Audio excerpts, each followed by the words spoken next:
Kita kembali merayakan Hari Pendidikan Nasional. Acara diawali dengan kajian keagamaan bagi umat muslim. Dilanjut dengan agenda upacara bendera yang diikuti oleh seluruh peserta dengan khidmat.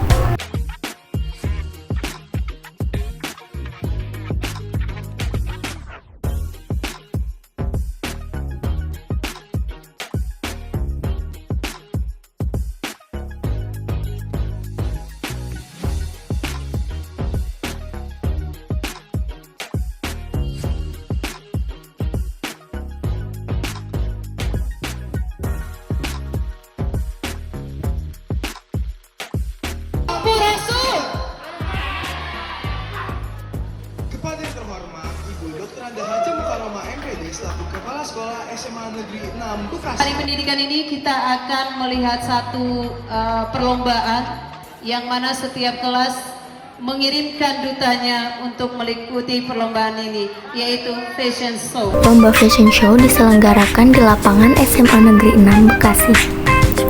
Setiap kelas 10 dan 11 mengirimkan pasangan perwakilan lomba fashion show dengan beragam pakaian daerah yang menawan. Para peserta melakukan catwalk dengan penuh percaya diri di atas karpet merah yang telah disediakan. Setelah perlombaan, para peserta bernyanyi bersama untuk menghidupkan suasana. Sampai jumpa pada Citizen Journalism berikutnya. 7 Mei 2024. Saya Muhammad Hafiz Indra. Saya Kalisa Sadiarini, kami pamit undur diri. Sampai jumpa di Hardiknas tahun depan. Wassalamualaikum warahmatullahi wabarakatuh. Assalamualaikum warahmatullahi wabarakatuh. Halo semua, izinkan saya Natilas, salah satu perwakilan dari Broadcast Musik. Izinkan saya untuk mewawancarai salah satu perwakilan dari BIRWIT adalah kami. Assalamualaikum warahmatullahi wabarakatuh. Di sini saya izin buat tanya ya, Miss. Pertama itu, apa yang membuat Bapak dan Ibu merasa bangga menjadi seorang guru? Yang membuat saya bangga menjadi guru bisa memanfaatkan diri saya atau menghadiahkan diri saya kepada dunia pendidikan, karena pendidikan adalah satu kunci untuk mensukseskan anak bangsa. Jadi saya bangga menjadi guru karena guru adalah sesuatu yang selalu menjadi tiang tombak dalam sebuah pendidikan. Terlepas bagaimana masyarakat memandang seorang guru di zaman ini, tapi sejujurnya seorang guru adalah satu insan yang bersumbangsi yang luar biasa pada dunia pendidikan. Itu yang membuat saya bangga menjadi guru, bisa berbagi kemanfaatan diri sendiri atau ilmu yang diperoleh kepada orang lain, khususnya dalam pembinaan akhlak dan karakter. Bermakna banget ya. Menurut Nis, bagaimana peran guru dalam memajukan pendidikan di Indonesia? Peran guru dalam memajukan pendidikan di Indonesia itu sangat penting, karena bagaimanapun sebuah pendidikan tanpa guru tidaklah ada artinya. Bisa jadi teknologi sekarang luar biasa, tapi peranan guru tidak bisa digantikan oleh teknologi. Jadi itu pentingnya guru, karena fungsinya guru bukan sekedar menyampaikan ilmu, tapi dia adalah seorang pendidik yang membina seorang siswa ya dari perilaku yang tidak baik menjadi lebih baik, dari perilaku yang kurang menjadi lebih baik, atau dari sesuatu yang tidak tahu menjadi tahu. Apalagi sekarang teknologi, anak-anakku bisa mencari semua pengetahuan di dalam teknologi, tapi untuk pembinaan akhlak dan karakter itu perlu ada yang menjadi contoh, ada yang memberikan contoh, sehingga seorang siswa tahu bahwa karakter dan akhlak itu adalah yang terpenting dalam sebuah pendidikan. Jadi akhlak dulu baru pendidikan. Ketika siswa memahami fungsinya dan dia hadir untuk menjadi lebih baik dengan membina dengan akhlak yang baik, maka ilmu pun dengan mudah diresap oleh dirinya sendiri untuk pengetahuannya yang akan datang, untuk pengetahuannya yang masa depannya ya, untuk masa depannya gitu, untuk menggapai cita-citanya. Jadi akhlak tanpa ilmu, ilmu tanpa akhlak itu tiada arti. Gitu. Jadi memang ketika orang berakhlak, maka dengan sendirinya dia terdidik dan mempunyai pendidikan yang luar biasa.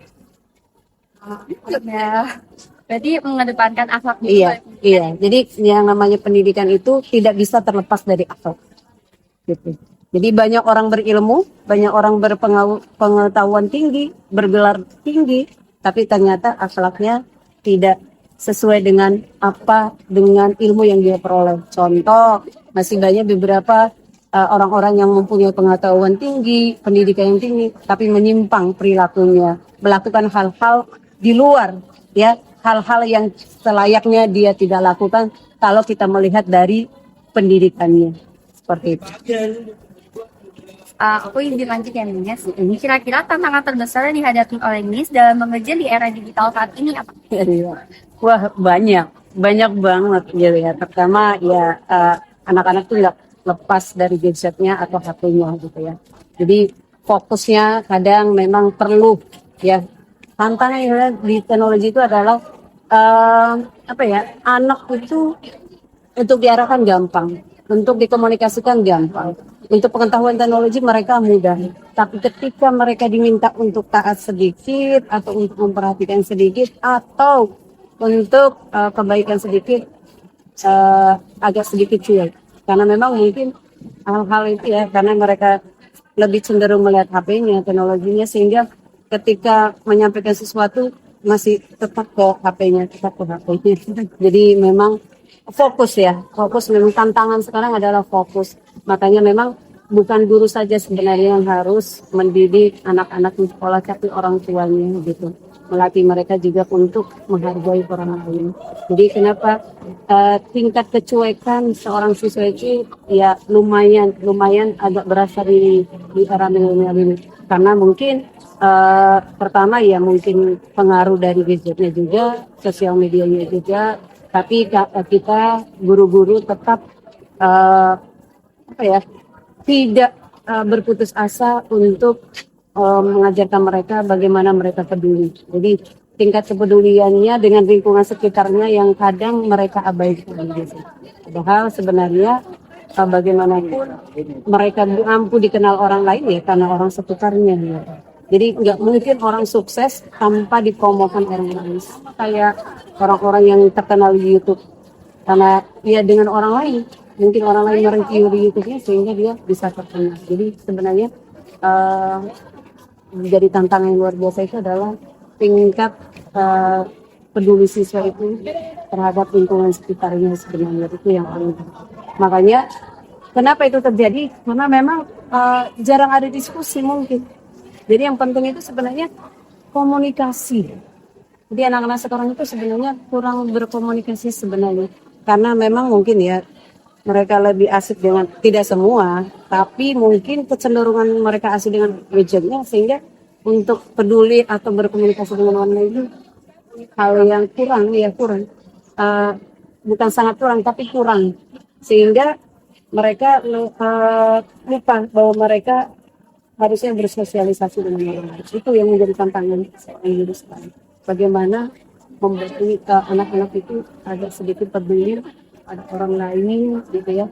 Ketika belajar di kelas, mereka bisa berkelompok, bisa memahami satu dengan lain. Apalagi sekarang kalau dia nonton Korea, itu bagaimana tingkat kesenjangan itu, gitu. Jadi ini suatu yang jadi satu contoh gitu, mereka bisa meniru contoh itu, contoh ini. Udahlah, dia orang biasa itu yang gitu. Jadi anak-anak sekarang tuh banyak ini. Jadi memang sebenarnya kurikulum mereka itu, kita sangat beruntung dengan kurikulum mereka. Kenapa?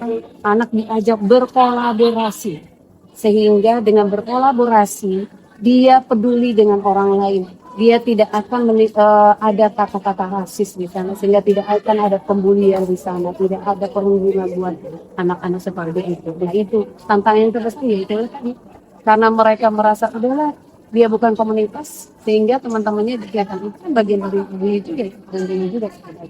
Jadi tantangan yang besar itu adalah dunia pendidikan adalah ya media tadi saja terjadi pembulian yang menyebabkan orang lain tersakiti. Itu jadi tantangan yang banyak juga. Intinya perbaiki akhlak dan karakter. Intinya guru itu mendidik, bukan sekedar mengajarkan ilmu, tapi dia mendidik sehingga anak ini mempunyai akhlak ke depannya yang lebih baik. Nah terakhir ya Nias, apakah ada yang Miss mau sampaikan kepada sesama guru di Hari Pendidikan Nasional ini tentang pentingnya peran mereka dalam mencetak generasi penerus? Untuk rekan-rekan guru di seluruh Indonesia, terutama khususnya di SMA 6, kita adalah Hari Pendidikan Nasional itu merupakan salah satu hari besar di Indonesia yang menjadi momentum untuk merefleksikan kondisi pendidikan yang ada di Indonesia, khususnya di SMA 6. Dengan datangnya Hari Pendidikan Nasional tahun 2024 ini, mari sama-sama kita berniat mengikhlaskan diri untuk selalu tetap konsisten bahwa kita adalah orang-orang yang berperan penting dalam mencerdaskan kehidupan bangsa. Pesan dari Ki Hajar Dewantara, seorang guru haruslah menghamba kepada muridnya.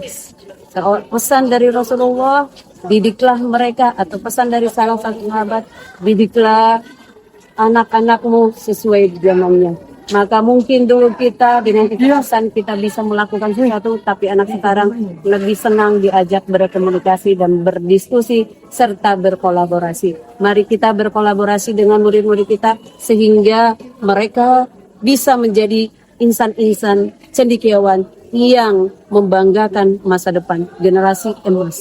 Mereka adalah calon pemimpin masa depan. Terima kasih. Assalamualaikum warahmatullahi wabarakatuh. Terima kasih ya Nias. Assalamualaikum warahmatullahi wabarakatuh. Balik lagi dengan saya Nabila Nadira. Di sini saya izin mewawancari salah satu perwakilan dari guru dari Fakultas Sini. Di sini saya langsung izin mulai aja ya Mbak. Pertanyaan itu ada apa yang membuat Bapak merasa bangga menjadi seorang guru?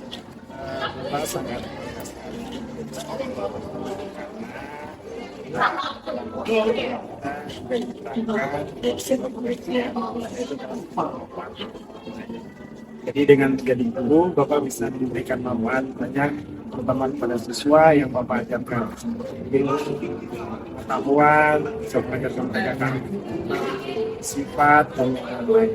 Itu salah satu alasan Bapak bisa senang dan bahagia dengan sekolah. Sekian ya, mungkin sekian dari pertanyaan dari keluarga Pak Fadli. Assalamualaikum warahmatullahi wabarakatuh.